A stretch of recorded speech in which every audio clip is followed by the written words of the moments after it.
as we always do. Right.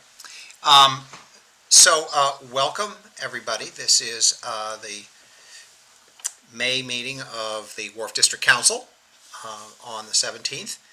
And as usual, Suzanne has put together an agenda for us, which starts out, as we typically do, with a report from our friends in blue.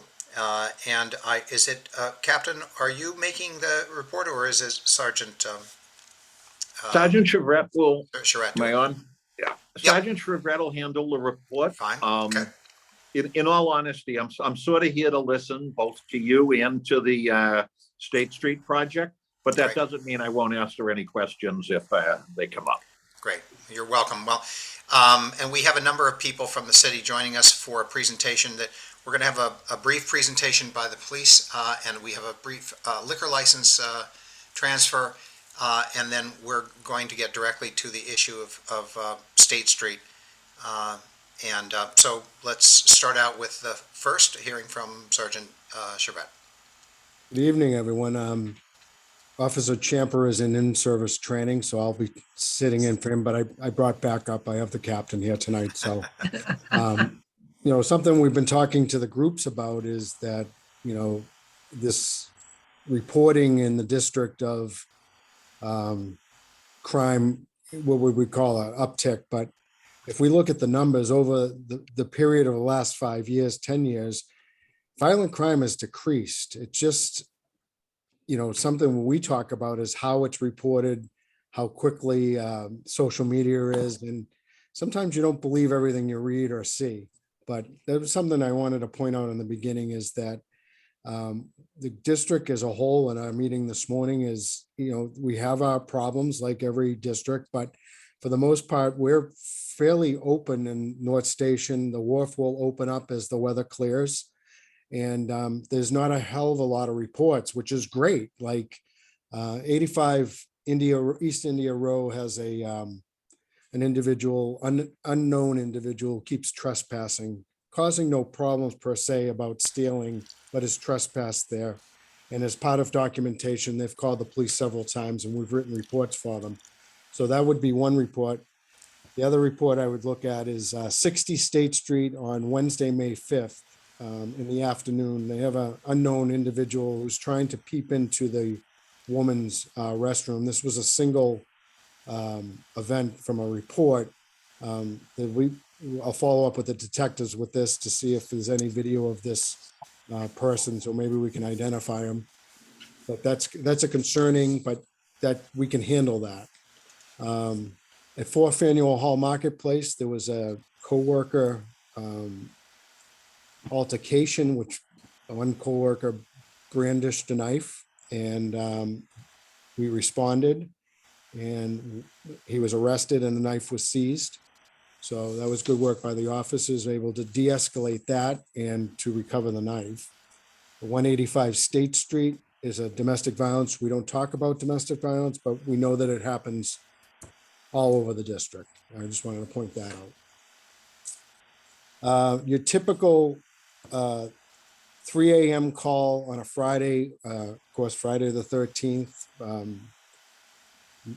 I would call them boy and girl, girl screaming, drunk.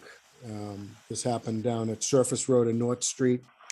And officer responded, de-escalated that situation, got them separated. She tried to jump on to I-95, I-93, I mean, over the, so she was given medical attention, which she refused, and was advised and put into a lift and brought home.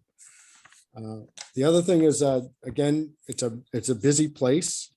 Traffic violations happen a lot, and it just shows the diligent work of the officers at State Street and Congress. Red light violation and ended up in a warrant arrest with 2 warrants out of Haverhill for motor vehicle stuff. So that's what I have for reports. I feel that things are going well. North Station is open, obviously the Celtics, and that's we've been using it as a benchmark. We continue to see behavior problems with people trying to reacclimate about going out and having cocktails. A lot of our stuff is salt wise is alcohol driven. I will address the juveniles, which I thought the captain did a phenomenal job on bringing everyone together to solve, or at least temporarily solve some of the problems that were downtown crossing. As you guys open up on the wharf and the carousel and all that, we're aware of certain juveniles or groups that were, for all intent and purposes, terrorizing the downtown area. But we've put a little bit of a task force together and have addressed that through family services and a bunch of other agencies, our best team, and a couple of people on this call. So that's all I have. Any questions? There's a question from Neil Hartman. He has his hand up. Sorry, I didn't see it. No, Neil? No? No question, sorry. Oh, your hand is up. Oh, I was moving my screen. Great. I'm sorry. I do have a question. Go ahead, Suzanne. One of the concerns that seems to be cropping up, or especially in the warmer weather, are these, I don't know, dirt bikes or motorbikes or something that are terrorizing going up and down Atlantic Ave and the surface artery, like usually in a pack of 3 or 4, and revving their engines and doing wheelies and all kinds of things. Sure. So we have a dedicated task force for that, or a group of officers that deal with the motorbikes. It's one of our biggest problems in the city, and it's a bigger problem nationally because in New York City, I see a lot of stuff because I follow their Twitter. Really, our policy is we're not going to engage and chase that. So the more bikes that we can seize, or we get information and can work with the fire department to get them out of storage. A lot of them store them at storage places and then come out at night. But we'll continue to be vigilant about the bikes, but you won't see us pursuing the bikes. Thank you. Yeah. Other questions? Okay, great. Thank you for the update. It sounds like basically good news, which is great, and let's hope it stays that way for the summer. Suzanne, we have a license reallocation, is that right? Yes, and it's for the Oyster Bar, and the attorney, Adam, I'm sorry, I don't have my glasses on. Bernosky, is that right? Bernosky, yes, is here, and he will just Great. talk to us about it. And we would then need an executive session vote on that. Which we will do after the meeting, but go And ahead, that's- Adam. Great. Thank you, Mark. And thanks, Suzanne. Appreciate you putting us on for this. So this is a relatively straightforward transaction. It's a beer and wine license that's currently in operation at the Faneuil Hall Marketplace under the trade name The Walrus and Carpenter. And we are going before the Licensing Commission next Wednesday, May 25th, on this license transfer. The proposed owner is the Oyster Bar, Inc. And I believe Sergio, I don't see him, I think I saw him earlier, Sergio, the proposed manager. Yeah, he's there. Yeah, he's there. So he's the co-owner and the proposed manager of record. He has experience operating restaurants and bars in the state and also in Faneuil Hall Marketplace. To the customer's perspective, there's not going to be a whole lot of a difference in changes here. There's really no changes to the seating or the operations. Will still be primarily an Oyster Bar. Will be serving beer and wine. The hours of operation will remain the same. There might be, the change of the name will no longer be the Walrus and the Carpenter. It'll be the Oyster Bar. And happy to provide any other information you like. And Sergio, you might want to go ahead and just provide a little bit of background on yourself and what you plan to do here. Same location? Yes, hi, everyone. Hello. I see. Same location. Same location. Okay, go ahead. Hi. Yeah, same location. I'm working in Faneuil Hall, Quincy Market since 1994, which is we operate the Boston Maine Fish Company. We have a beer line on that place. And now we are in process to purchase the other bar, the Oyster Bar.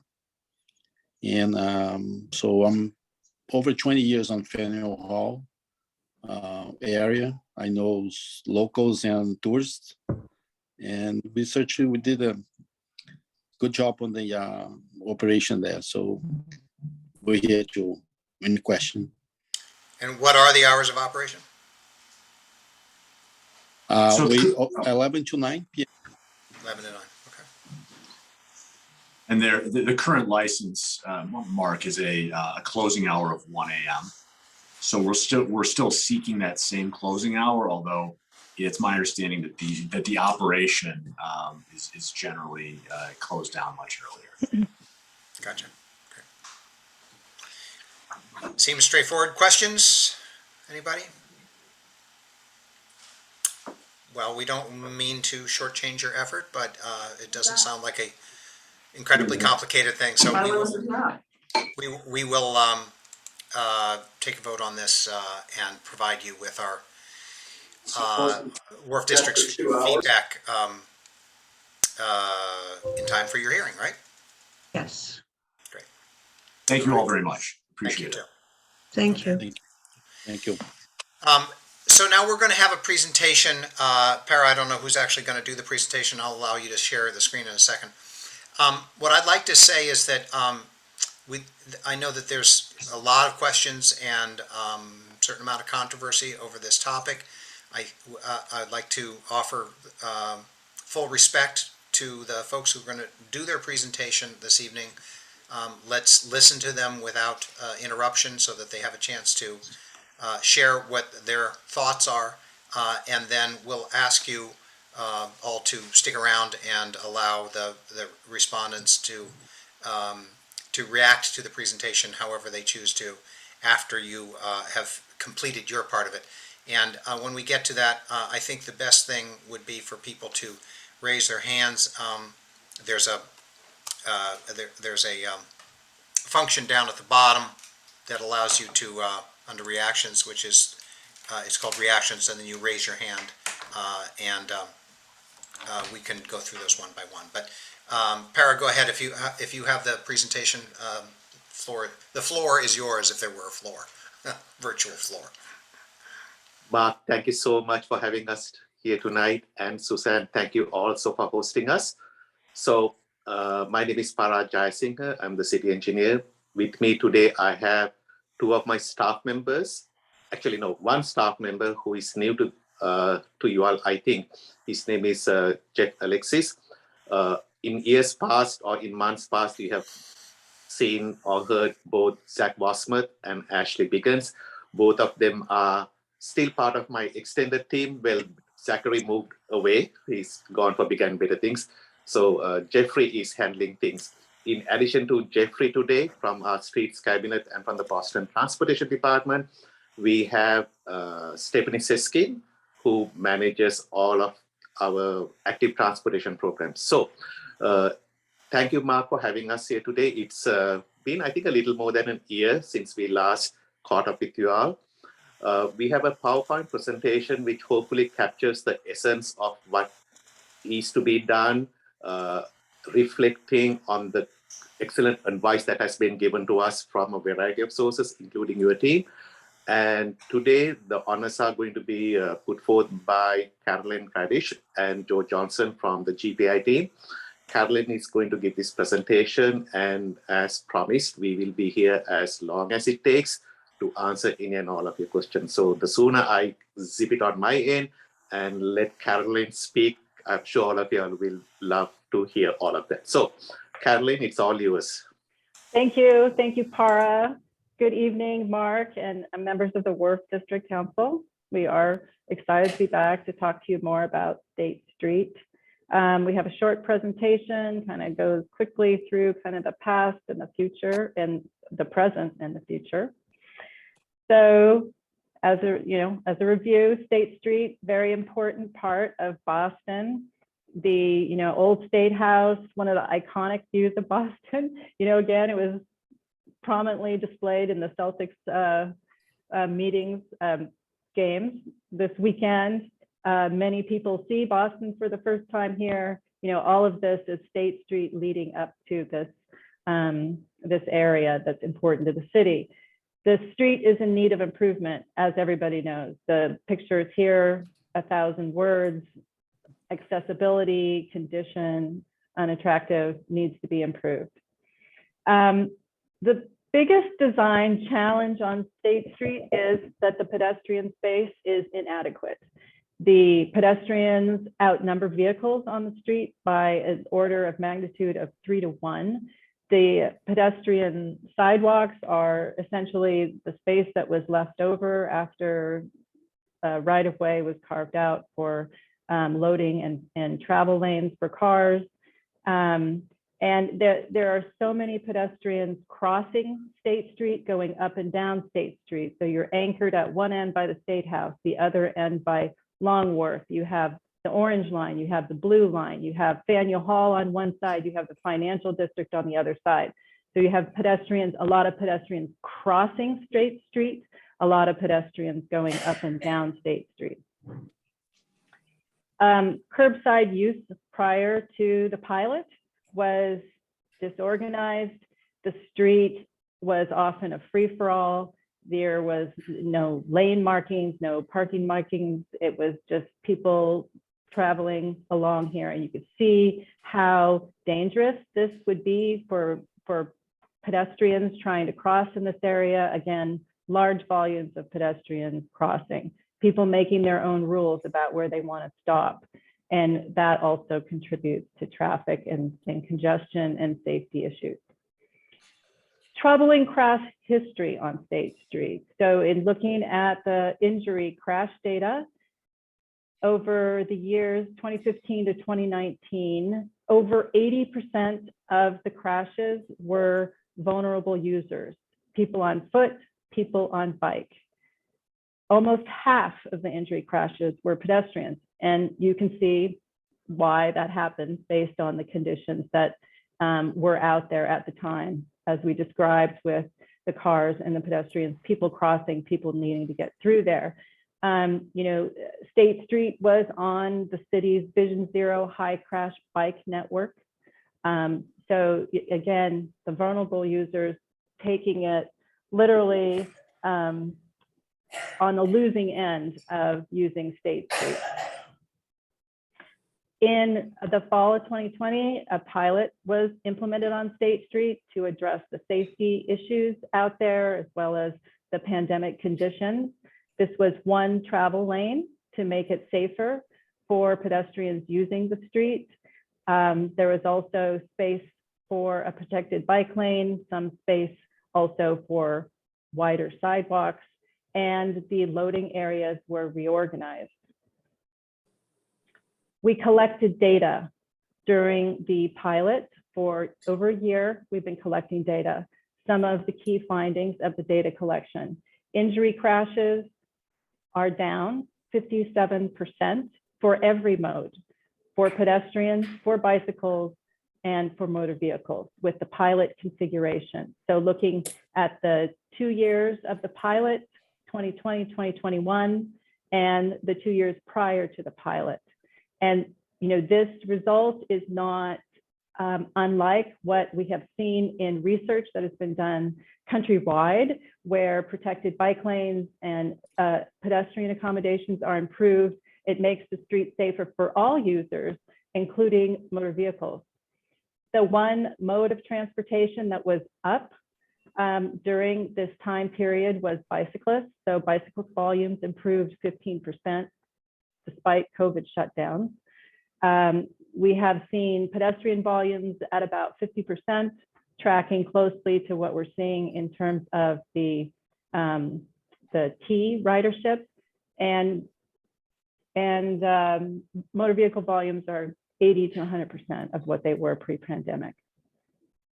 We got feedback from the general public on the designs and also on the pilot. So altogether, we've received over 1,700 project surveys from the general public. State Street is of broad interest to a lot of people.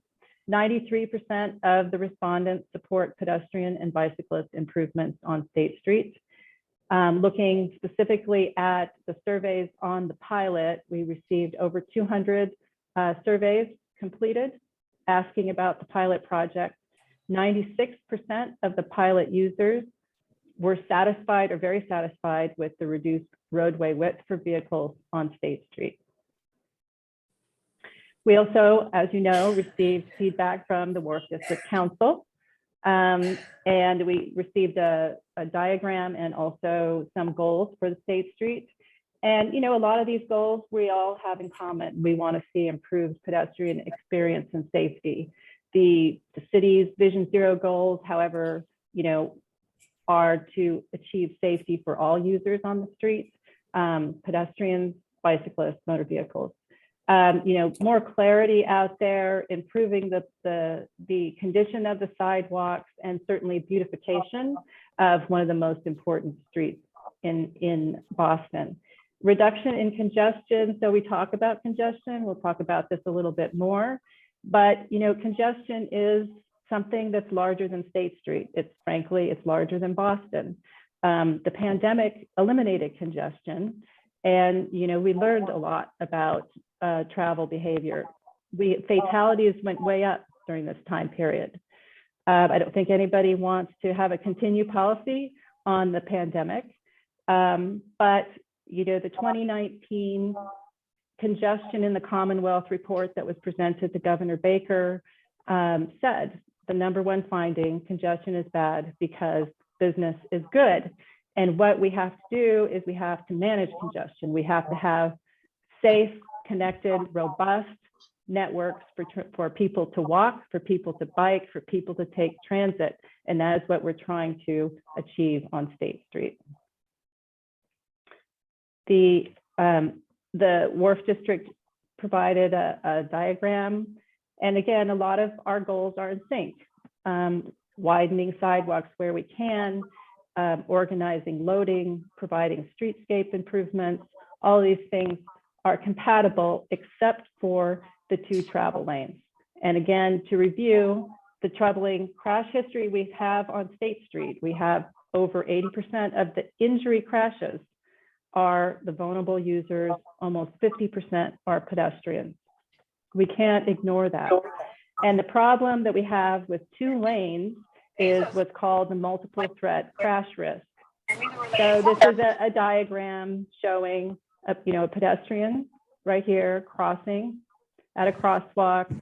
You have 1 lane, you have a car that comes and yields, sees the pedestrian and stops.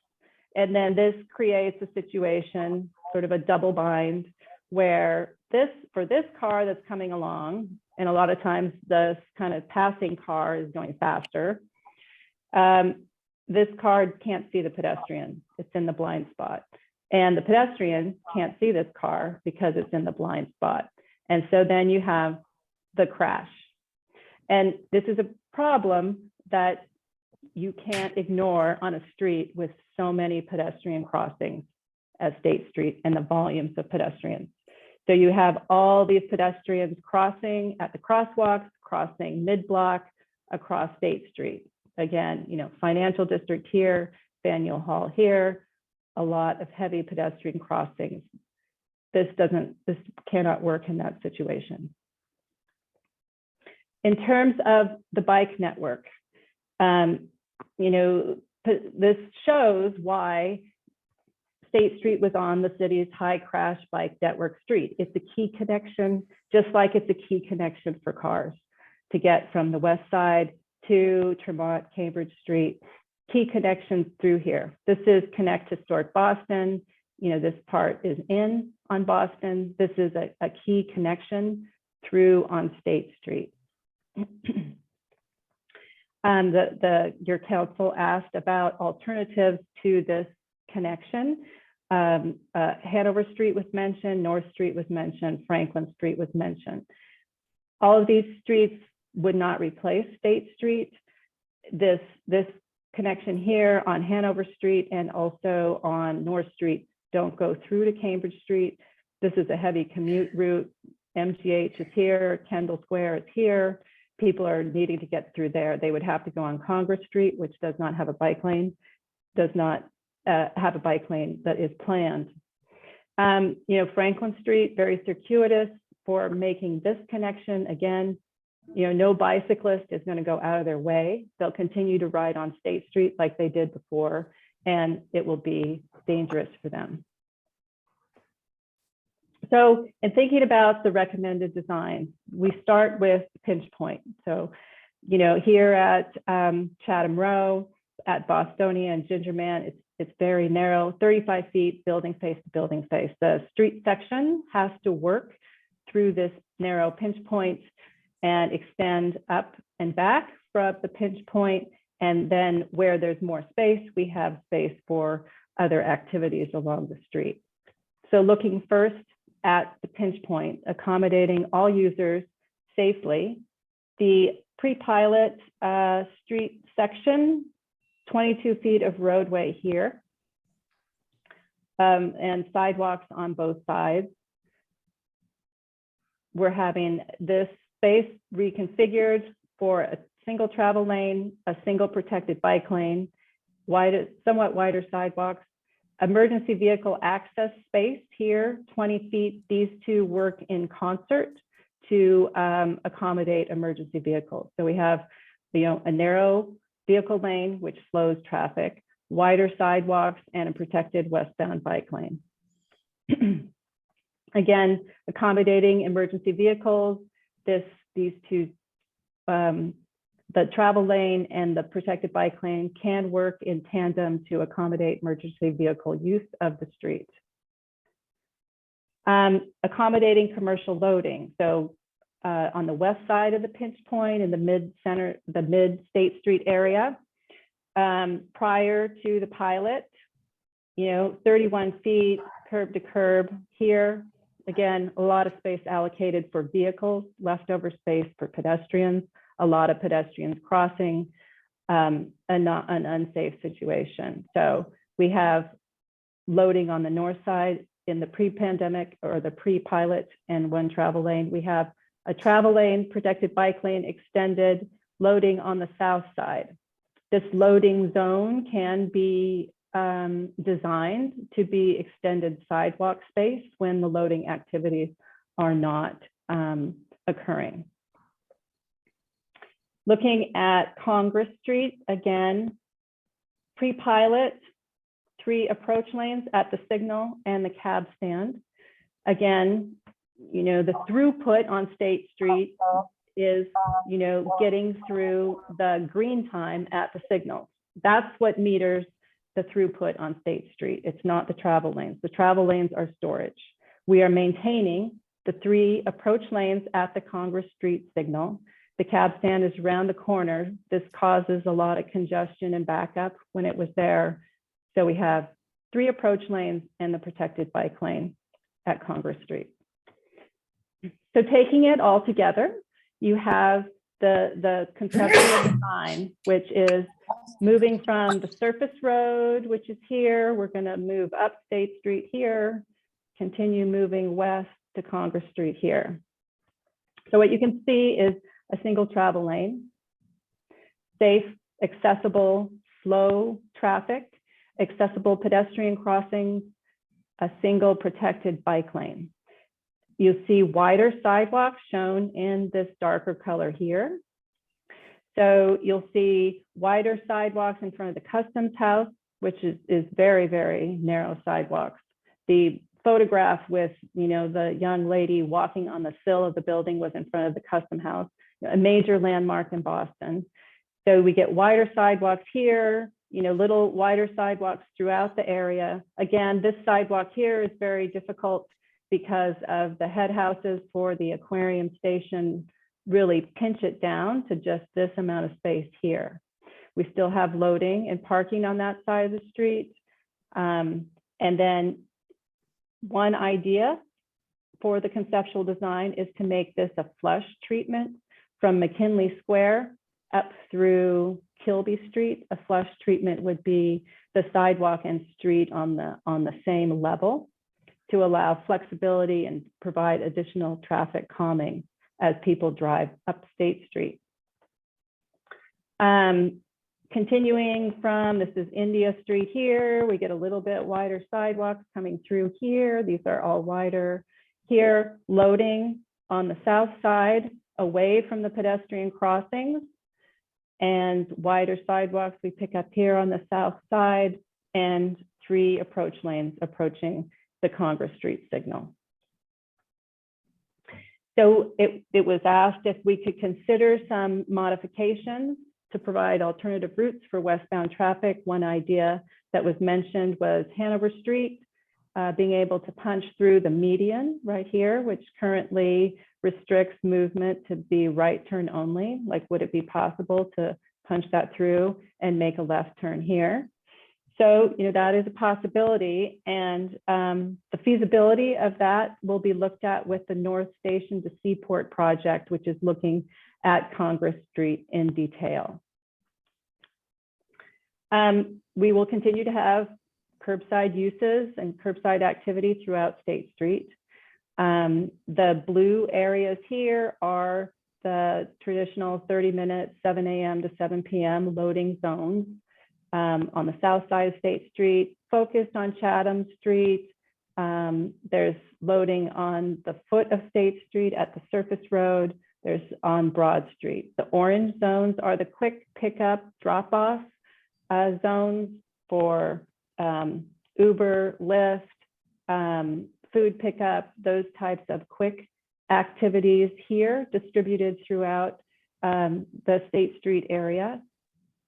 We added loading area in the pilot. All of this was added, this was added, this was added. So there was loading taken out here, but it was added in other places. Managing Uber, Lyft, food pickup and drop off is a citywide issue. And, we're aware of that. We know that there has been illegal parking. This current arrangement here with the parking outboard of the bike lane would be changed so that the parking would be along the southerly curb line and the travel lane will go through the center here. That will provide more space, and with permanent improvements, less opportunity for illegal parking in that area. So these are all things that we'll continue to work and refine as we go through the design process. Street beautification and lighting, huge opportunity, very important for State Street. Again, a lot of the world sees Boston for the first time on State Street. And Boston has a very big birthday in 2030, 400 years. So we want to be ready for the party and have the beautiful, welcoming State Street with streetscape improvements, lighting.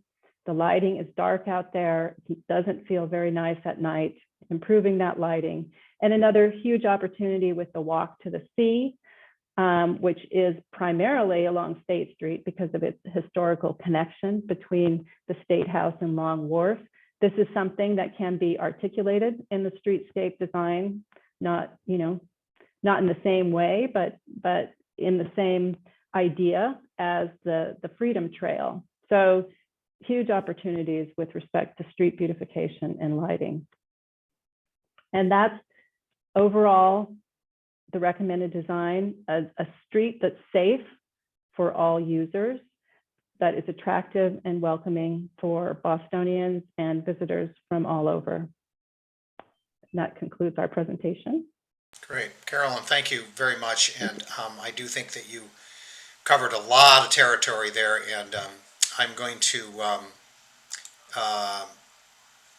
snag that, let's see. Do you want me to stop sharing? Okay. Yeah, that's fine. Yep. Because I want to make sure that I can see people's questions if they have any. So are there questions or comments from that folks would like to? I see first hand up. I see is Bobby, and then Tito, and then we'll go from there. Thanks, Mark. So Bobby Rudolph, and on here as well as Jim Rudolph. We're the owners of Steamboat Realty. We own 92 State Street, commercial property at the center of State Street.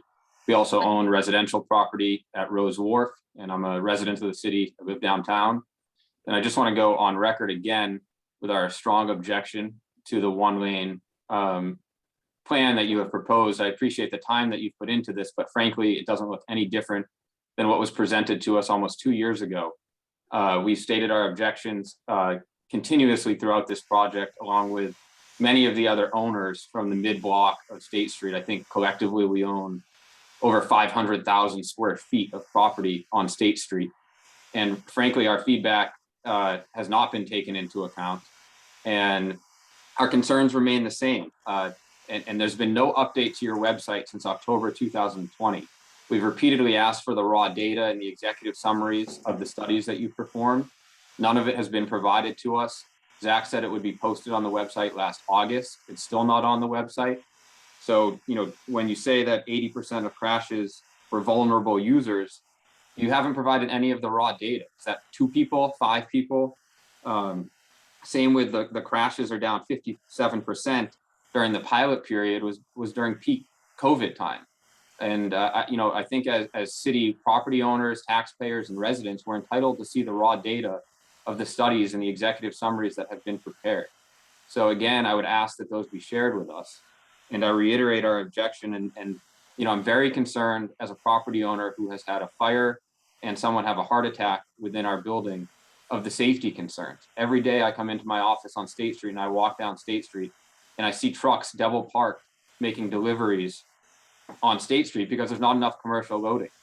And the plan that you presented today hasn't changed anything from what was presented 2 years ago. In Merchants Row, every morning, there's 18-wheelers double-sided on that street. They would never be able to access our property or 84 State Street, where Starbucks is, if a fire truck has to get down that road. And you know, that has continued to be not addressed by this plan. And you know, where you say that you looked into the alternative plans on Congress Street, but Congress Street doesn't have a bike lane. I mean, that's a ridiculous statement. State Street didn't have a bike lane either until you put one on there. So, you know, there certainly are alternative routes where a bike lane could be implemented if you chose to do so. But again, you know, I just want to go on record of our strong objection, and I think I speak for many of the property owners on State Street who you have met with. We continue to provide our feedback, which has been continuously ignored, frankly. And I hope that the elected officials on this call hear me and hear my fellow property owners, who I'm sure will speak up as well. Thank you. Thank you, Bobby. I think the next hand I saw was Tito's. Thank you so much. I also have to concur with Bobby. I am literally at the corner of Broad Street and State Street right now. I run a business at 150 State Street. And one of the things that has not been taken into account are where all of the vehicles that have to drop stuff off to the businesses that are in this area. This is ridiculously congested, especially right now, due to the fact that the Blue Line is not currently running. So there's several buses that are taking turns, and they actually take turns into the bike lane that you stated. And I just basically want to note, as someone who knows a little bit about government, that I feel like this is basically a bias by the city. This isn't a pilot. You basically did what you wanted to do, and now you're confirming what you wanted to do with the data. The data, I believe, is very skewed, using data that is from COVID times. Of course, there is going to be a reduction based on the fact that there were a reduced number of people for a significant period of time there. And I think the other component is relative to the number of people using bikes. Many of us were able to work from home. So I just really think that there is a bias in the way in which this data is being interpreted in favor of basically the city doing what it wanted to do with the pilot, and now doing exactly what it wanted to do with the data that the books have basically been cooked on. And again, there's a lot of the people that are involved in this on the public works I've worked with over several years. I greatly respect them, but I greatly disagree with them in what is actually being proposed here. This is this is one of the nicest neighborhood associations and the most polite neighborhood associations I've ever connected with. And they're going to be that way. I might be a little bit different about this. This gravely, I believe, affects this area. It affects the environment in this area, and it affects the people in this area. And as a business owner, it also affects my business. I think the other component of this is the part of this level of congestion also means that all of the cars back up in front of many of the people who you're on the phone with's house.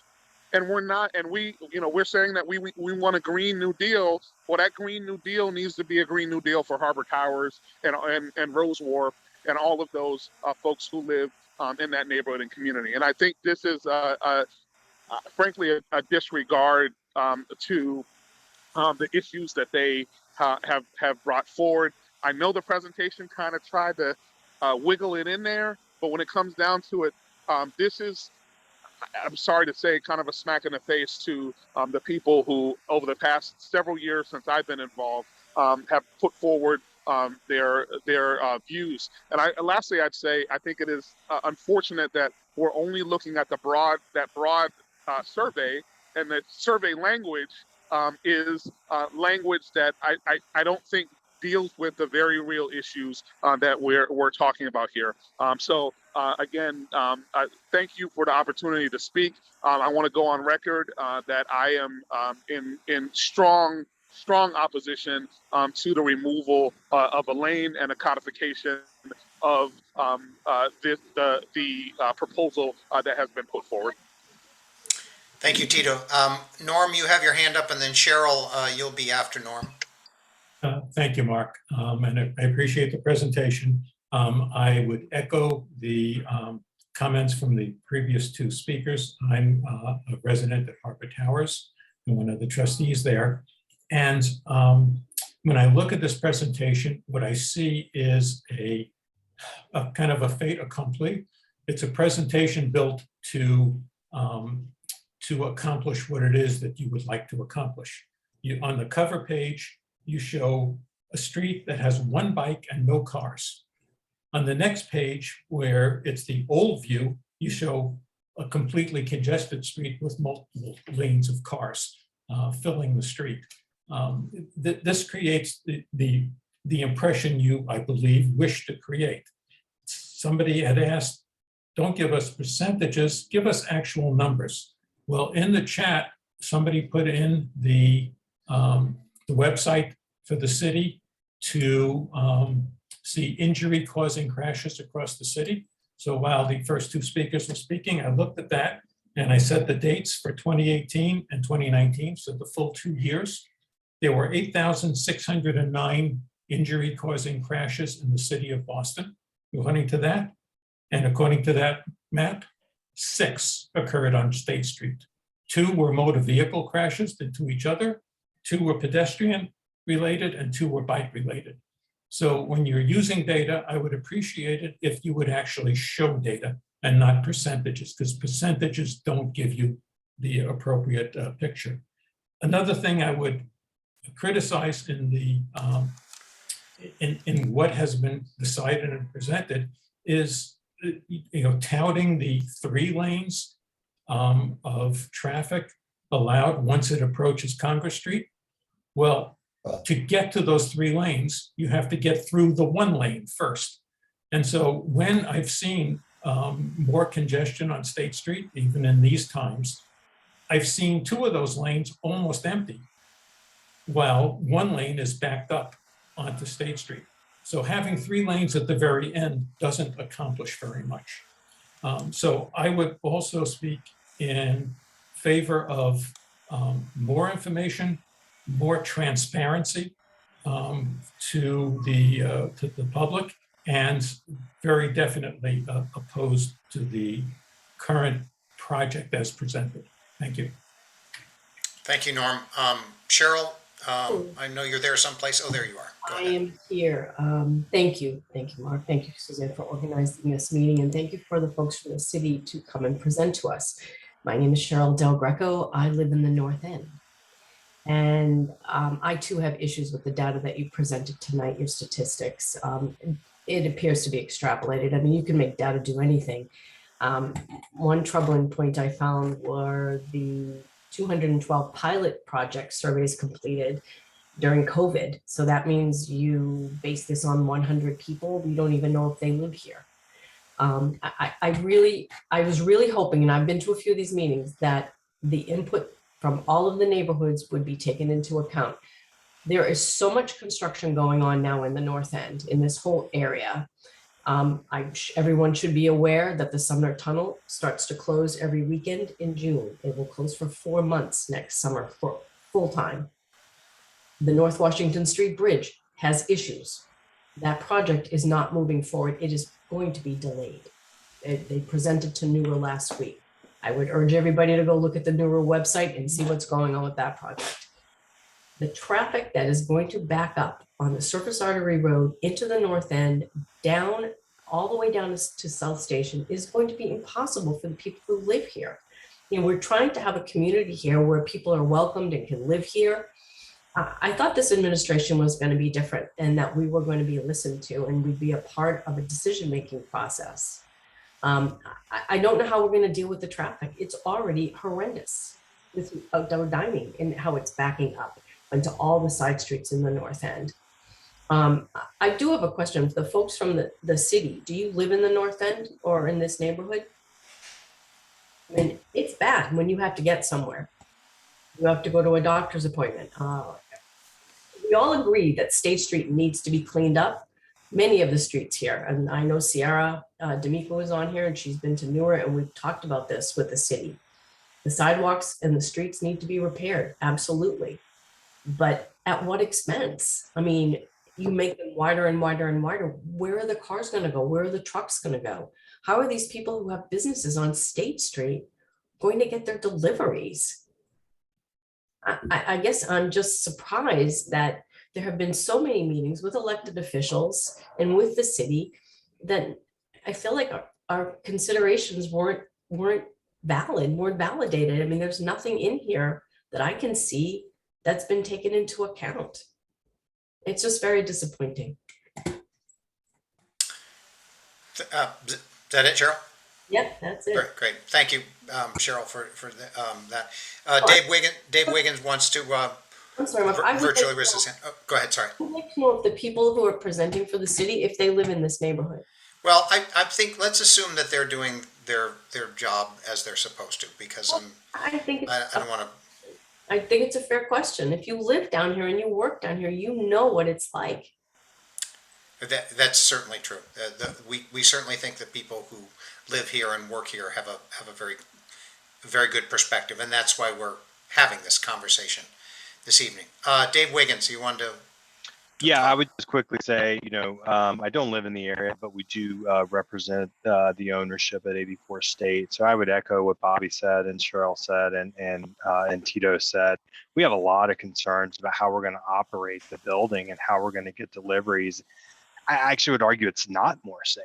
It's certainly not more safe today, I wouldn't think. I mean, there are trucks that pull over to deliver or unload in the bike lane, right? I mean, I think that the plastic medians got replaced recently because they've all been run over, right? So I would argue that's probably not more safe. I understand that there may be thoughts about elevating the bike lane, but I would just like to go on record to echo the concerns that have been voiced as an owner, of a business or a building on State Street that it's going to affect our operations, and those trucks are going to park somewhere. And I don't know where that's going to be. And the same thing goes for Ubers. I mean, if you have one Uber, people coming out of the building that get an Uber in front of the building, it's going to block the whole road. We have the same concerns, I think, that have been voiced here today.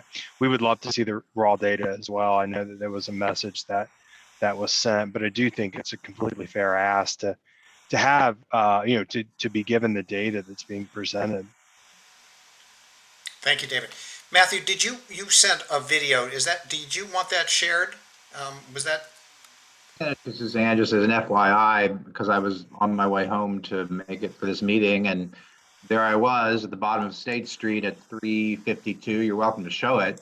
But here's what I saw this afternoon, and this is quite typical of other days, well, I'll let you watch this, which is traffic at a standstill, buses and trucks that are sitting in the single lane, buses pulling up the bike lane area, and pedestrians crossing wherever they can because traffic is at a standstill. The crosswalks have become meaningless. People are just crossing wherever they're able to, but hopefully taking a look up what's going on in the bike lane. It is just, there's someone crossing right now. This plan, and I signed off and was very supportive of the Wharf District Council alternative plan that was presented, and which seems to have been, just utterly discounted. I'm very concerned that we're only starting to see by the way, I'm with Boston Harbor City Cruises. We service many customers, both pedestrians and from motor coaches, school buses. And we're only starting to see the return of group tours coming back to the Boston waterfront. And it's already becoming, starting to get a taste of of normal downtown waterfront traffic from 2018, 2019. And groups are coming back, and there's bus parking along Surface Road over by the garage near Faneuil Hall, and they park and drop off there. They go down, they make a right on State Street. That's how they get out. Same thing for school buses that are dropping off at the aquarium or at the waterfront, making a left onto State Street, heading up State Street. So as I believe Cheryl mentioned earlier, once these other construction projects get underway, this is only a taste of the traffic that we're going to see. And it's already very bad. So BHCC is opposed to the single lane plan. And I hope you will continue to listen and to actually take into consideration the concerns that the WDC has raised. Thank you, Matthew. Cynthia Kelly, I guess you have a question or comment?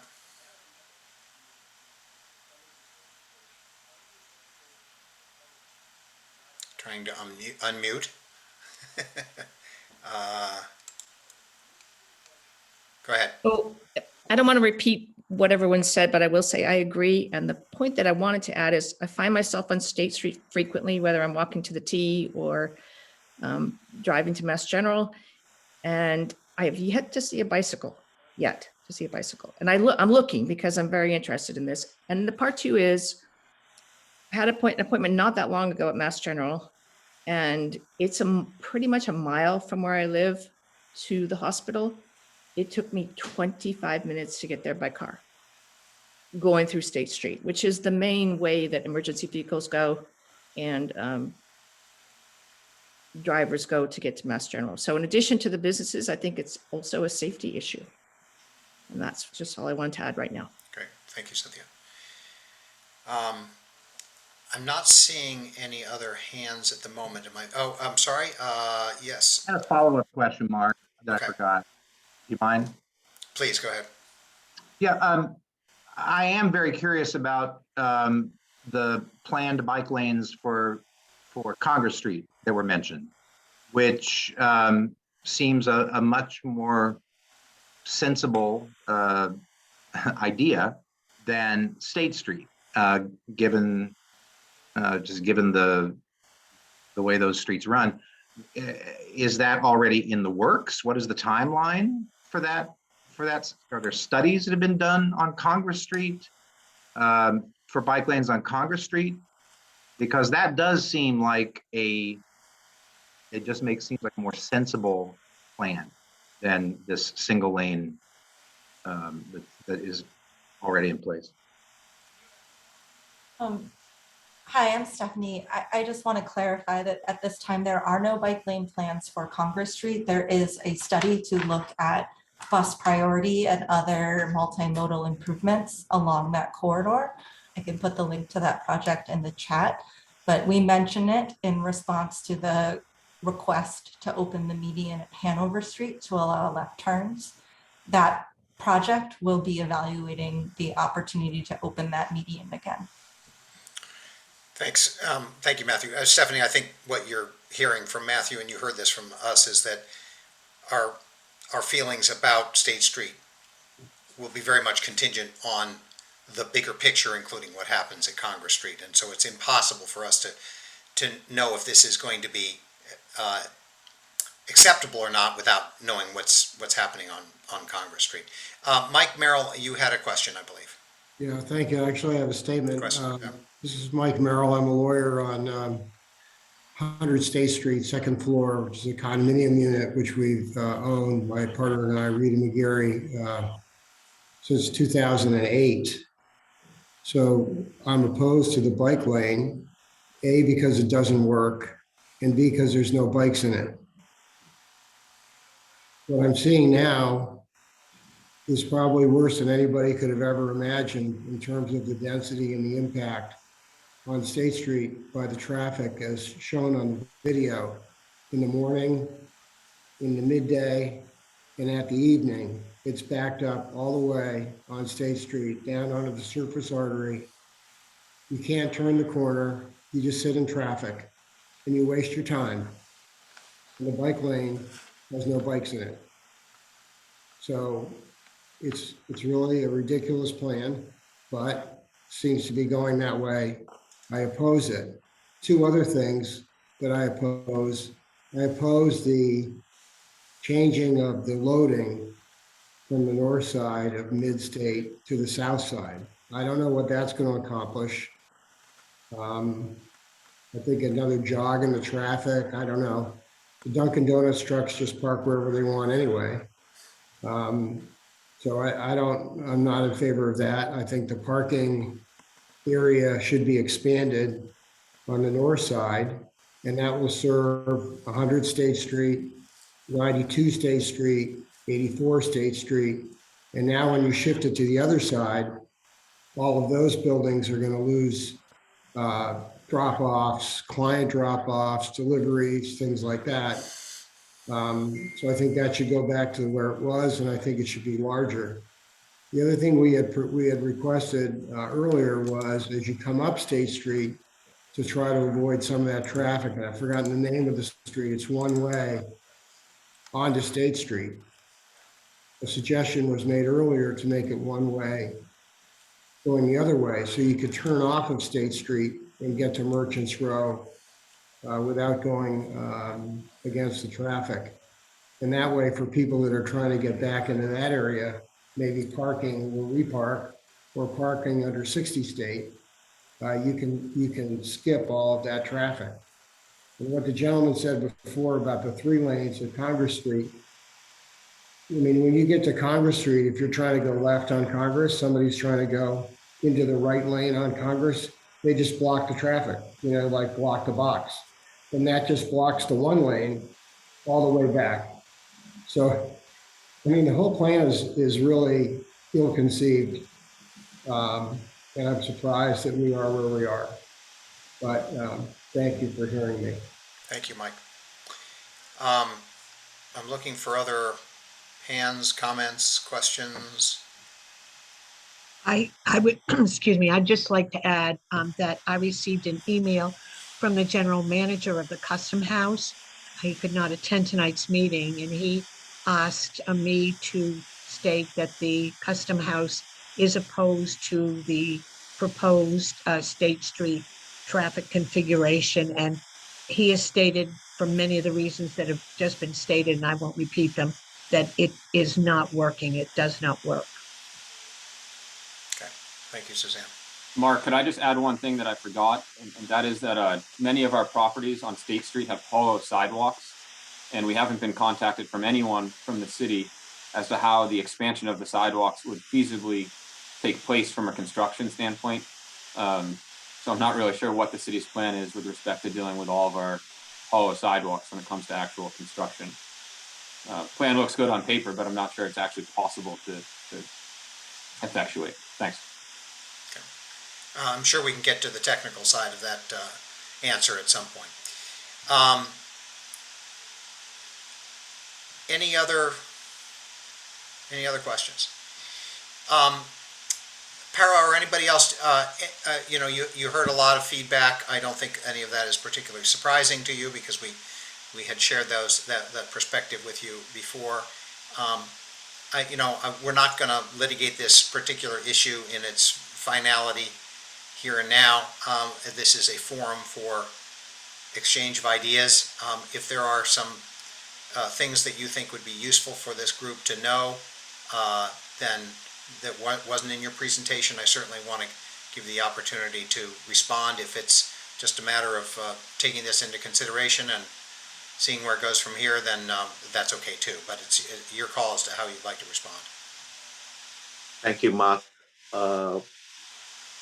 We are always extremely appreciative of any and all your comments. Irrespective of how you may feel, those comments are being folded. So that's one. Carolyn, could you be ever so kind to put up your presentation?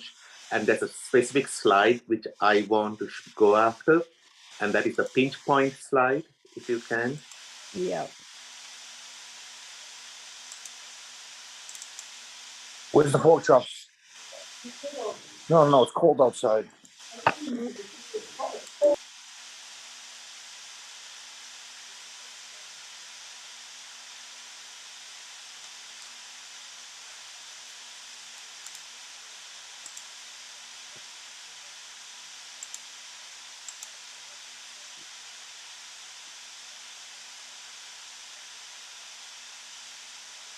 Okay, can everyone see this slide to some level of detail? Sure, yep. Mark, the point I would like to share with all parties, and I may be getting, I'm not sure where this conversation is going to go, okay? But there's a point which I would like all of you folks to sort of be mindful is the wrong choice of words, be aware of, okay? So there are two, and I'm going to use a word which I've used with another project. There are like two barrels that are being shown here on the proposed pinch point. They are both the same width. And what do I mean by that? There's a travel lane. Thank you for whoever is controlling the thing. That's 10 feet, okay?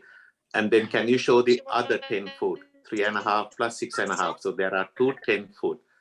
The point I am trying to convey here is. My baby, good timing. Hang on, I'm sorry. I'm going to try to do what I can there. Thank you, Mark. Good timing. Come on. Go ahead. Okay, I'll say it quickly before the dogs go at it. Throughout the corridor, there are two travel barrels. I'm not sure if that's even a right word. Two travel corridors, okay? Each are either 10 or 11 feet, you know. At the pinch point, it is 2 10s. Caroline, can you go to another one where I'm not at the pinch point? Oh, by the way, also please notice that the sidewalks have become a little bit wider, okay, ever so slightly. Caroline, can you go to another slide where we are showing? Okay, here again, focusing on the right-hand side, I have a 10-foot travel lane, and if you add those two numbers, Caroline, what do you get? 3.5 and 6.5, another 10-footer. Okay, so there are two 10-foot corridors of movement. The city's current thinking is automobile for one side, and the other side is this bicycle. So I want you all to be mindful of how the spaces are being divvied, where it is two barrels, then you've got the loading, and then you've got the wider sidewalk. So just keep that as a point of note. We've heard your comments. Okay, Caroline, that's okay. Now you can stop the sharing thing. Okay. So that way we can see all parties. Oh, sorry. Wonderful. So have heard and I like the fact that this whole conversation is also taped. We will absolutely convey all your sentiments in the very polite and earnest way that you all have conveyed that to us, to those powers be, that would be, the commissioners of public works, transportation, the chiefs, and all of it. And we will convey to them your responses. And that's as much as I am able to offer. Can't lose sight of the fact that we have a street that is in need of attention from a structural perspective. I mean, the sidewalks are in a shameful situation, so we should do something with it. There seems to be a conversation, a difference of understandings or opinions about how the roadway should function, its use.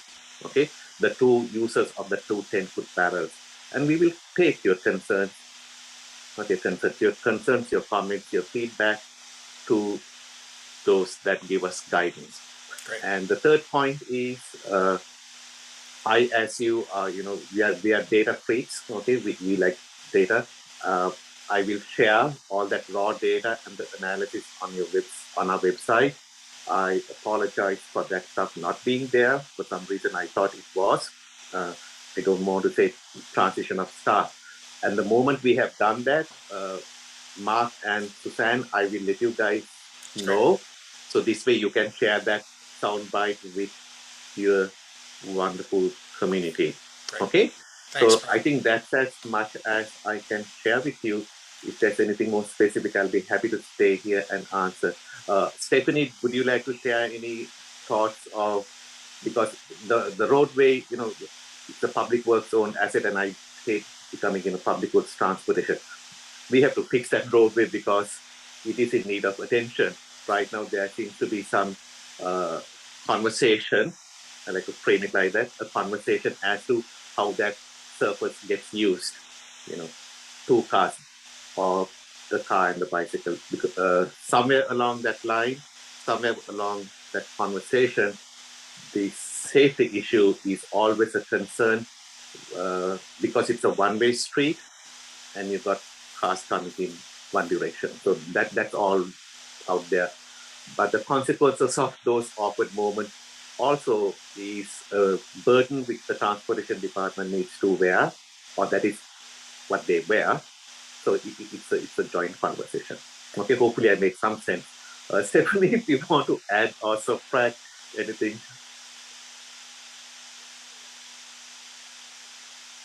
I guess just to just reinforce things that I think you have all heard before, but the city is committed to improving the bike network. I hope you understand that we did take your suggestions seriously and reviewed that alternative routing for bikes through here. Unfortunately, as Carolyn discussed, it is an incredibly circuitous route for someone on bike, adding between 4 and 5 minutes to a trip that is 2 to 3. And we just don't think that it would be viable. It would also have significant impacts on those other streets, not just State Street. And we did spend a good amount of time thinking about what was possible and how we could make the network work for everyone. And I think, as Para noted, the safety of people on our streets is our #1 concern. And we appreciate everything that you've brought to us. And we have taken it very seriously in this project. And that is why it seems like we're in the same place as we were before, because we went through every single comment that came in, your very detailed recommendations, and we are pursuing a complete build out of our bike network, and State Street and Court Street are vital to that. Yeah. Well, thank you, Stefanie, and thank you, Para. And I want to emphasize the fact that as a blue bike rider myself, and many of us we are completely in favor of the idea of a bike network for Boston, and frankly for all cities in the world, because it's a good thing. And we don't agree that there aren't other options, that while everything is a compromise, this one is the wrong balance.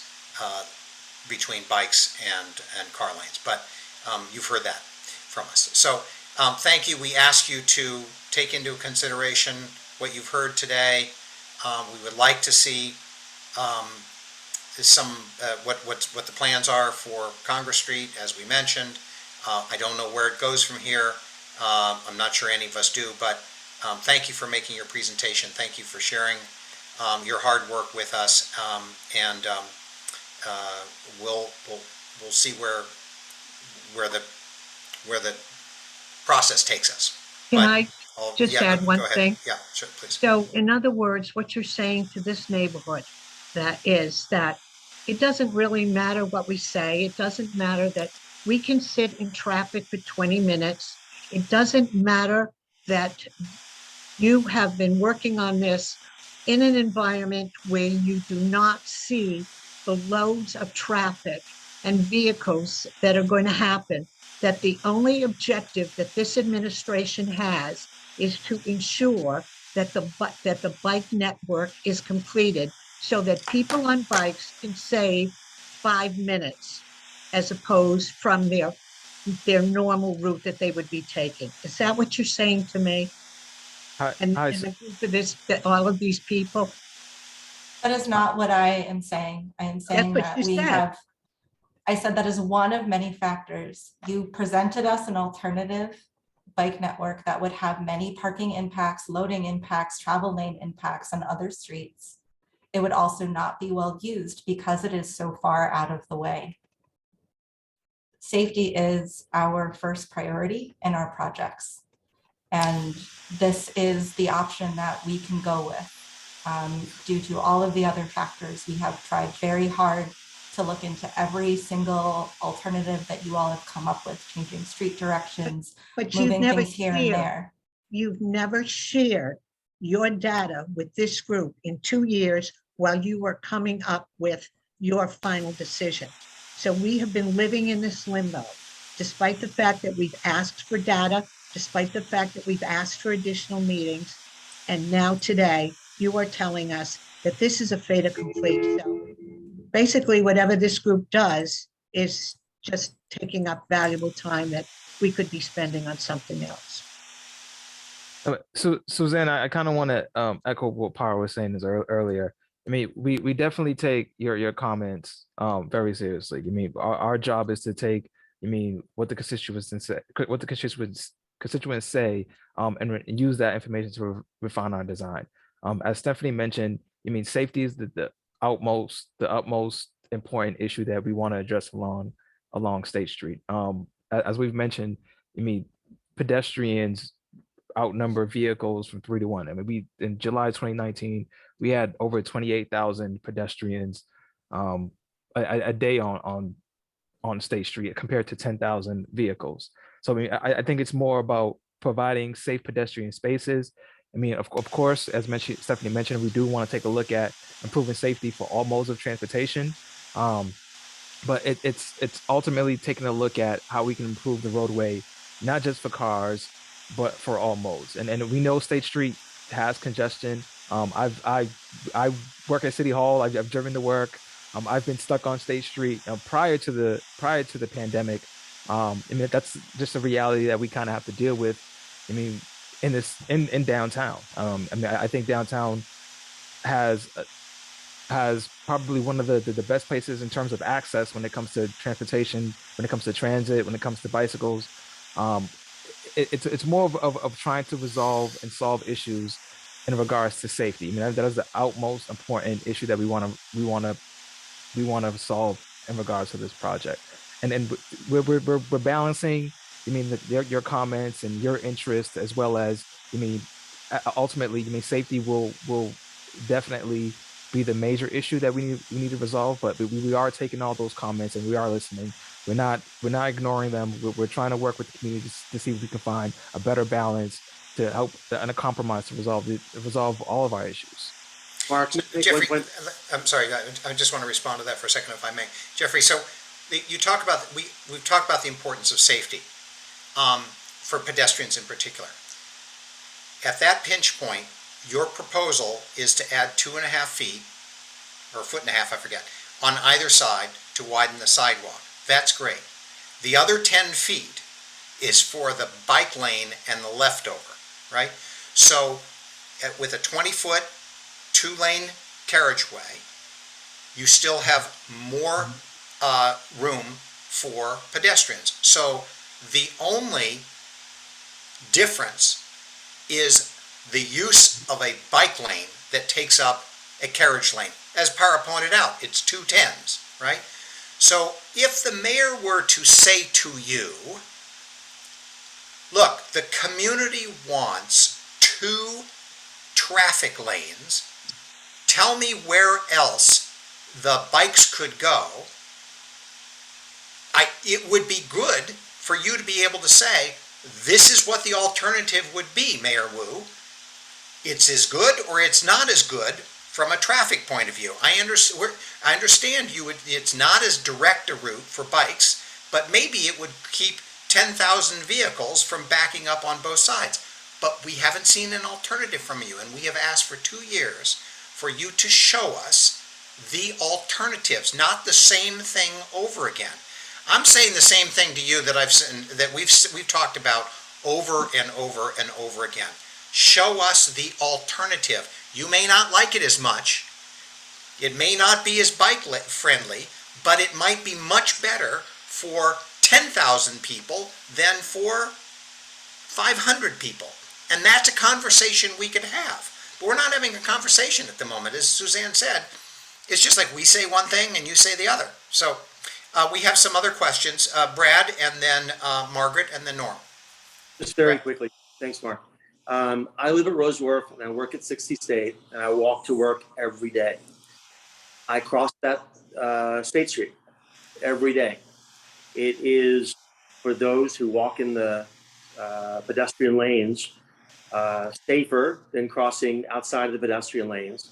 There are things that could be done there, like painted, fluorescent, flashing pedestrian crosswalks. There could be bumps.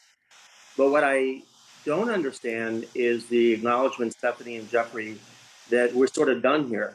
I don't understand, because when you talk about safety, I get it. I'm the pedestrian walking that route, 1. But 2, I worry about what happens on Atlantic Avenue, because I try to get out of Wharf and I try to get on Atlantic Avenue, and you can't think of this in isolation about State Street. It's not just about State Street. It's about everything that comes behind it. And you've also got to think about safety with Seaport. And as a brother. Someone needs to. Seaport has just a few bridges, to get out of it. Because you just crossing Moakley Bridge, taking it Atlantic Ave when it's backed up is not a good result, and it's not safe, and it's not or fire trucks or anything else. So talk about safety. Please don't talk about safety on State Street. Talk about safety downtown for all of the people on this call. Great. Thank you, Brad. Margaret, and then Norm, and then Tom. Thank you.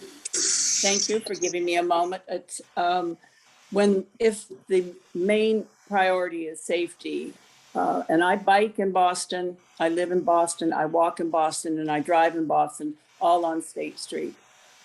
If for safety, the thing I worry about most is a bike going through a red light. So if these bike lanes could have stops where our crossing, where the pedestrians are to cross, this goes citywide, not just on State Street. But between the bad road and the bad sidewalks and the bikers going every place and the trucks, it's difficult anyway. But the thing I'm most afraid of is bikers not stopping. So I give you credit for all this wonderful planning you're doing. I hope you come to a solution that'll will solve the problem, because there's a big problem, and I appreciate your time. Sure. Thank you, Margaret. Norm? We've now heard in response that safety is the primary concern. I go back to the tiny bit of research I did with actual data from the city website while this call was on. In the 2 years prior to the pandemic, over 8,600 crashes in the city of Boston, 6 on State Street. If safety is your priority, you're fixing the wrong street. So that's why we're looking for the raw data, because the raw data actually tells you things that you can analyze and come to conclusions with. And so I encourage more sharing and transparency of the actual data that was used to make these decisions. Thank you. Great. Thank you, Norm. On that point, I just want to clarify that it is actually more, although you can only see that many dots. If you click the dots, there are additional crashes with them. So they might have happened in the same location over a couple of different months. The other thing that I want to note is that our high crash locations have a sort of denominator of like 100 feet. So it's how many crashes moving through using an Overton window model. And so you can see on the high crash corridors and intersections map where we have also identified that on a like per 1/10 of a mile basis, we're seeing higher than normal crashes in certain areas. And I want to underscore that State Street is not the only street that we are making changes on. It is one of many streets.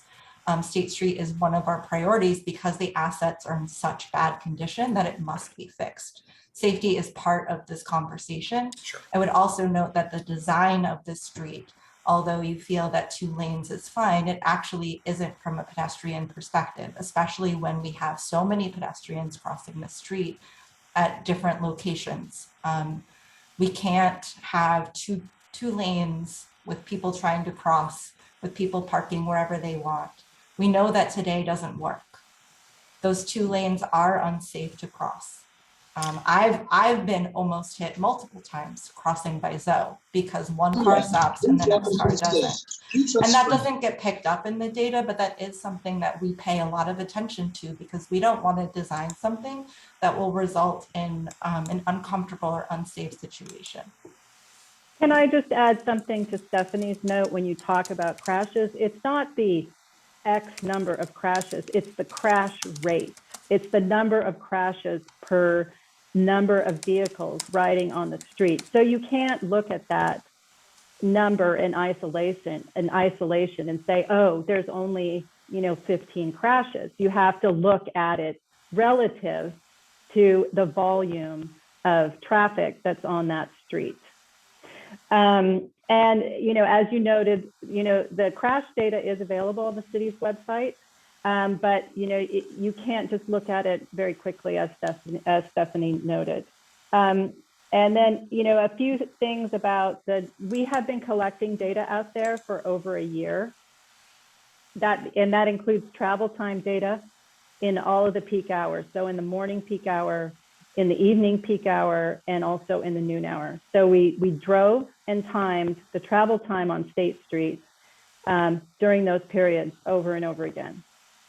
The worst delay that we got on State Street in all of the data we collected was 3.5 minutes from end to end.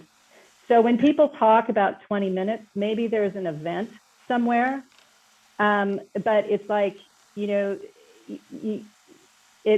have to kind of understand how the street works and to travel it. And it's like, that's what we saw. There's also, we also did observe the loading that's out there. And, from 7 a.m. when people can start to park out there through the evening. We never saw double parked cars on Merchant Row. It's like there may have been an adjustment period when the changes first went into effect, but generally speaking, the loading out there was space available in any hour that we were there. It's the tightest in the noon hour. People, and we also have loading observations from prior to the pandemic with the old loading patterns. And, people do park illegally. That's a problem. That's one of the things about striping, that we can't, address. We can't address everything with a pilot, but it's helped us a lot to see the dynamics that are going out there. And, certainly there's room to, tweak the system, and that's what we'd like to get your input on, if there are things that can be improved, that we certainly are all ears on that. But,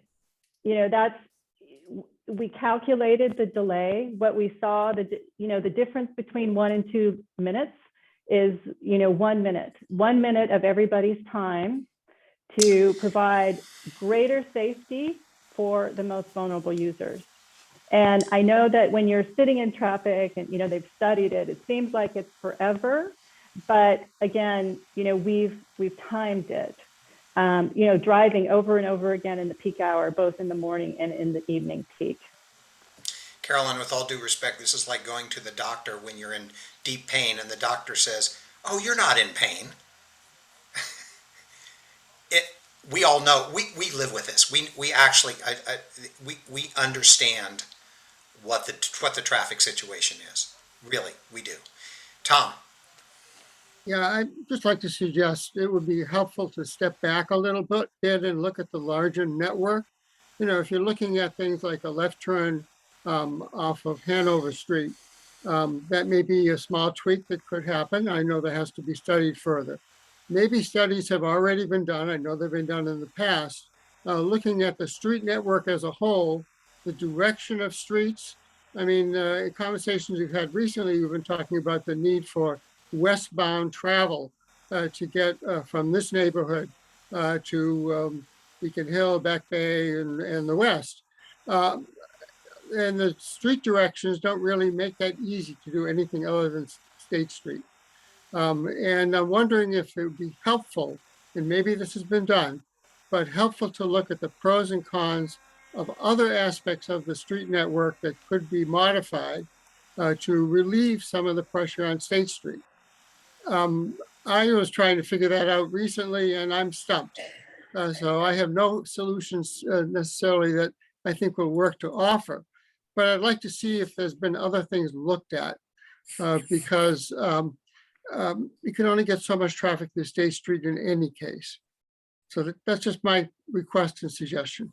Thank you. And Tom, Tom is part of A Better City, so his concerns are A Better City is representing, there however many members there are that own the buildings and businesses in the area. All right, we've talked a lot about this. We've used up a lot of time and probably a lot of emotion. Can we conclude this and hope to be able to have further conversation that after you've had a chance to take some of our feedback into consideration? Para? Absolutely, Mark. Great. Hopefully you and Suzanne know that has been the commitment we, the city, give you, or at least I have tried to endeavor over the last 2.5 decades. So we will continue this conversation, and I cannot underscore the importance of listening to what you all say. Okay. We live in a democracy. Okay, so please. So what do you see? What do you see as the next step?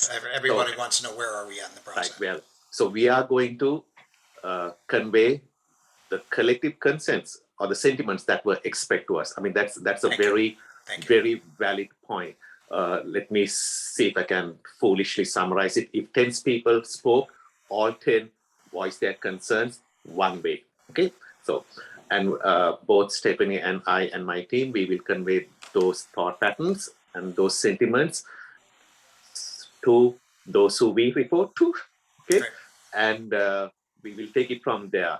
Great, thank you very much. I would remind you that we will be posting probably tomorrow or the next day this recording, as we always do, on the Wharf District Council.org website in case anybody wants to review them. So thank you again for very much. One more thing, can we get a copy of the slides? We've never been able to get a copy. Yeah, that'd be great. We'd love to share that too. So my bad, Suzanne, we will get that thing to you and Mark, and we will also put it on our websites and wherever. Great. Okay. Excellent. Good. Thank you. Good suggestion. Thank you very much. Suzanne, we're going to run out of time here, no doubt, but yes. We want a quick update from Keelan on the Greenway. Is that right? Keelan, are you still on? I'm on. Yes. Okay. And I'm just going to share my screen if I can, Mark. Thank you. We have a half an hour, Mark. So yeah, right. We're good. We're not in bad shape. Thank you all for having me. Can everyone see the slides? Yep. Yeah, okay, great. So I am back again. I was here in March giving an overview of the whole sort of programmatic season, but wanted to return and talking with Suzanne to highlight a couple events that are new this year. I think we're all sort of readjusting to life post-COVID, and we just wanted to make sure everyone knew what to expect and what was coming with a couple of exciting new events. I also just wanted to note that I just sent Suzanne an updated list of everything happening in the Wharf District that can be circulated versus old days where I could like hand the paper copies out. But our full schedule of events is also on our calendar on our website, so you can always use that. You can follow any of our social media channels. I also wanted to say thank you. We're coming off 5 amazing nights of Let's Dance Boston happening right on Wharf Plaza. I saw many of you there. Thousands of happy people. So that was a really great sort of kickoff to our season. And I also want to say thank you to Brad Snyder, Suzanne Lavoie, who are our board members and help us here, Wharf District, feedback year round. But glad to be here tonight. I did bring the event organizers for these 3 events with me. So they're gonna say, I just said like 1-minute overview of the event, and I have some of the layouts and everything just so everyone can see. So Christopher Valdez, are you on and ready? I am. Hi, Keelan. Okay, I will pass to you to give a little overview. Great, thanks. Thanks for having us, everybody. I'm Chris Valdez. I'm the Director of Finance at Bagley. We've been doing Massachusetts Youth Pride since around 1995, but historically it's been at City Hall Plaza. So we've made a move to have it at the Greenway, and we're super excited. I'm really glad that you're so welcoming. This is such a great community. We welcome we have about 700 registered youth, which we say are 25 and younger LGBTQ community members that are coming to just meet with each other, have like a day of celebration, access community resources, and do a march around to show their solidarity around the neighborhood. It's about a mile march, and that's one of the slides shows the route. Historically, Youth Pride has gone from City Hall to the State House, but being on the Greenway, we decided to do around the financial district. We start on the Greenway and then come right back to it. So I'm happy to answer any questions. We have some entertainment that's going to be going on. It starts at noon. Consists of a dance troupe, a singer, a DJ. It goes from noon to 4 p.m. So this is all during the day. It's all very wholesome, youth oriented. There's, of course, no alcohol or anything like that. So it's just a really fun time for you to get out in the sunshine. Great, and maybe I'll go through all of them and then happy to take any questions all together. Sure. So, could I just, just a quick question so you can go back to the streets. Yeah, so we did request a closure of India Street. Chris, I'm not actually sure if that's happening. It is not happening. It is not happening. So don't worry about the street closure. But it is still on this layout. So my apologies, that happened today.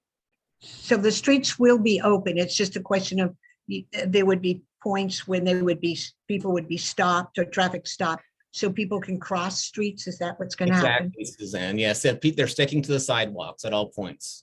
Okay, great. Thank you. And they'll just cross like with the lights and all of that. Absolutely. Yeah. Chris Schroeder, do we have you for Boston Music Party? I'm here. Yeah, I'm here. I apologize, everybody. Normally I'm in a suit, but I happen to be my son's baseball coach. So Tuesdays are our practice, and they've started. Anyways, assistant coach is taking over for right now, so I can tell you a little bit about Boston Music Project and our block party. So we're excited to have a celebration on the Wharf Plaza. Boston Music Project is a nonprofit that works with nearly 700 youth at 10 sites across the city in Boston Public Schools. And so we have so far about 150 to 200 individuals and ensembles that are going to be featured along the Greenway during this performance, or at Wharf Plaza, that is. We'll have music and movement classes that are all free for families to sign up for. It's open to any Boston resident. And we certainly want to be welcoming of the artisan market that's going on, and any of the local businesses and so forth that are interested in learning more. I'm happy to connect and share more details. And so on this layout, all the red tents are the normal artisan market. We're still sort of tweaking the final layout here. So Chris's activities are in the circles and some of those green tents. Instrument petting zoo? Yeah, so Come on, we have to ask that question. Yeah, right. So I mean, similar to like an animal petting zoo, but what we'll have is we'll have students, particularly the ones at the Josiah Quincy Elementary School in Chinatown, have string instruments, so violins, violas, cellos out there and available for anybody, young or experienced, interested in learning just how to make a sound on the instrument. And the fun thing is the kids facilitate it. So, you know, throughout the artisan market, not throughout, but, you know, at the edge of the artisan market, and then just in our own little space on the grass, we'll be shouting, you know, free violin lessons, or the kids rather, free cello lessons. And we'll have some great photos on the greenway of folks of all ages engaging. All that I know, each one of you will answer, and one that our administration. Sorry, I keep trying to get Fernando, if that's you, please. It's not him. He's not even on the call. He's on somebody else's line. I think it's Andrew. Andrew's actually our next our next person. So Andrew Andrew's Sharp. here. So this is Authentic my Caribbean. Oh, okay. Yeah. Sorry. Yeah, Andrew, you've been coming in and out throughout. Are you hearing me? All right. Yeah. So the third event we brought today is My Caribbean One World Expo. Andrew, do you want to give a little overview? Oh, you remuted. I'm here. I'm sorry about that. I'm at the Chamber of Commerce annual meeting, so I just stepped out. Hi guys, sorry about the mic earlier. Andrew Sharp here. I'm the chairman of the Authentic Caribbean Foundation, who advocates for Caribbean American community and who also advocate for persons with disability. The My Caribbean One World Expo is a Caribbean cultural event that showcases the Caribbean community from the Dutch, French, Spanish, English, and we're so proud to be having this event on the Rose Kennedy Greenway. Our highlight is showcasing our vendors, arts and crafts, along with our entertainment. Please go ahead and raise your hand. You can find the raised hand function. Are you hearing me? Go ahead.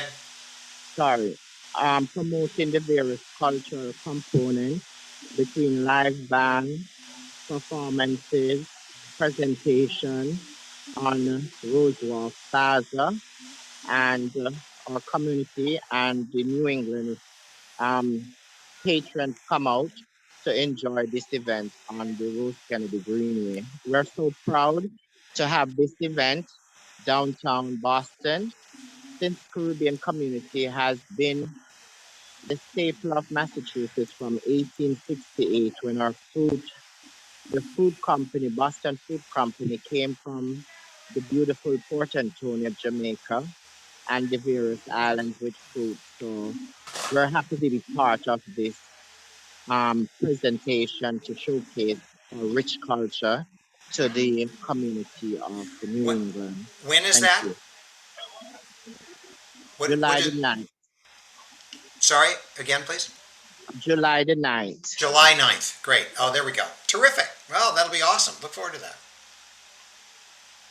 So those are the three events we brought here tonight. Suzanne and I worked on that list, just thinking about what was new or moved around this year. Happy to take any questions.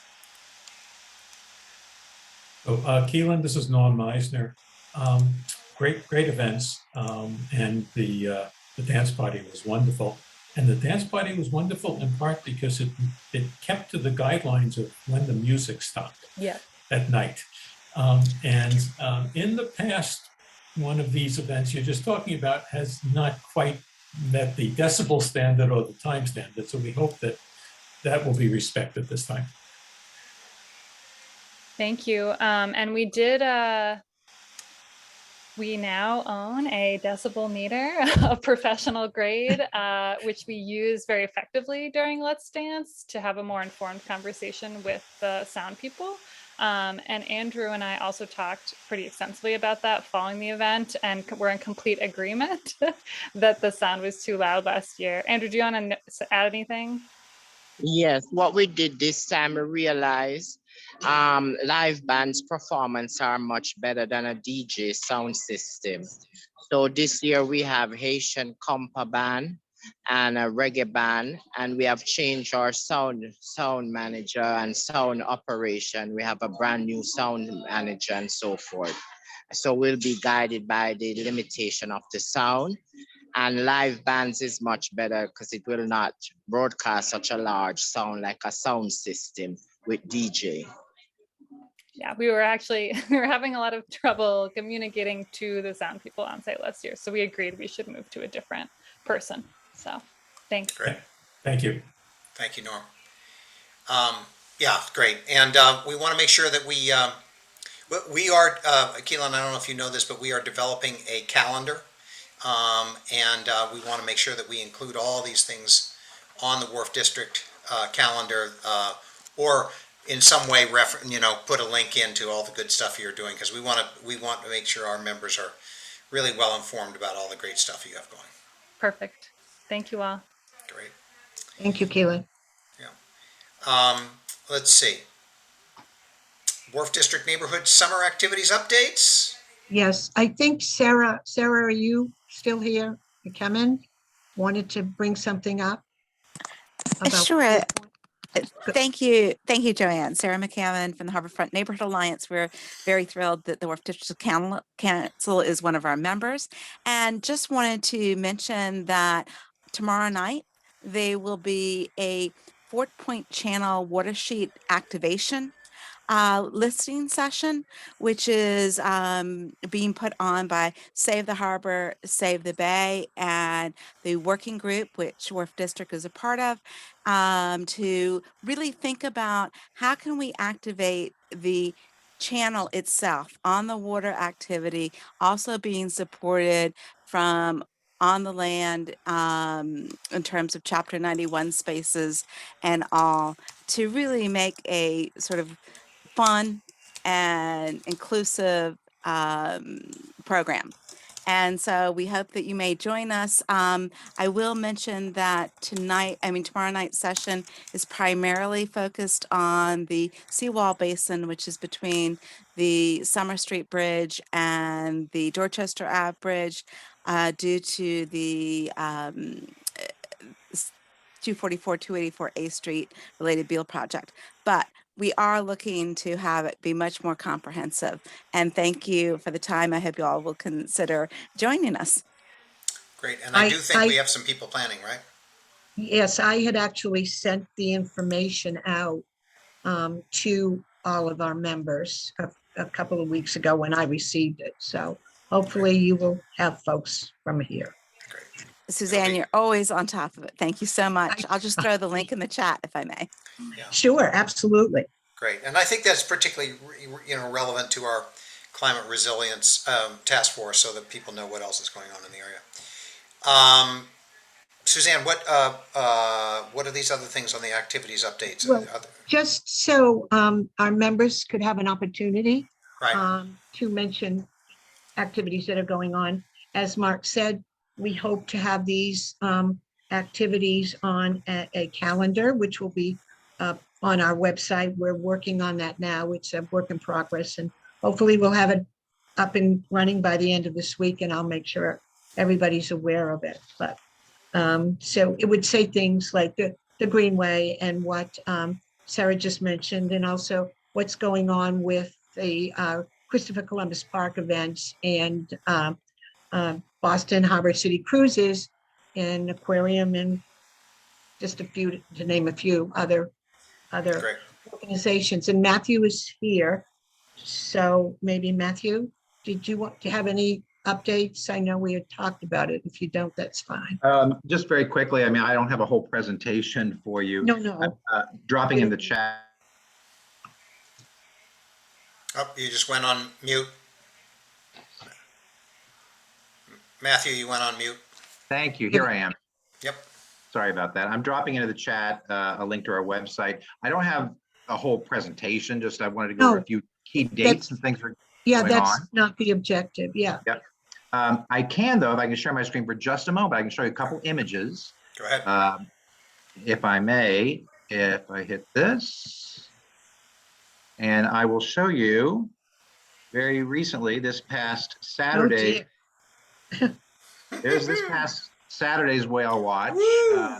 Whale watches have been going, the seas have been a little unpredictable, but when we've been out there, we've had really spectacular sightings, mainly humpbacks. Here's a nice fluke for you. And here's a baby flipper. We've had several calves out there. So anyway, that's just from one trip. You never know where you're going to get when you go out there, but when the sea conditions are nice, we've been seeing multiple species out there. Whale watches are full swing. Also, our historic cruise has started up, and our sunset cruise is running on Friday and Saturday nights right now. Some other key dates: the Provincetown Ferry started up just yesterday, May 16th was its launch date. We start off with a somewhat abbreviated schedule, and then go to a full-fledged schedule in mid-June. Just this week, coming up, Free Ferry Day, which is the very first kickoff day for the Boston Harbor Islands. So Free Ferry Day to George's and Spectacle. They are opening both islands for the kickoff day, and this happens to be the 25th anniversary of the Harbor Islands affiliation with the National Park Service. So, there's really going to be quite a festive celebration that day. I think there are dignitaries invited and a lot of festivities that morning. That's Saturday morning, May 21st. From there on, Spectacle will be open on into the middle of June.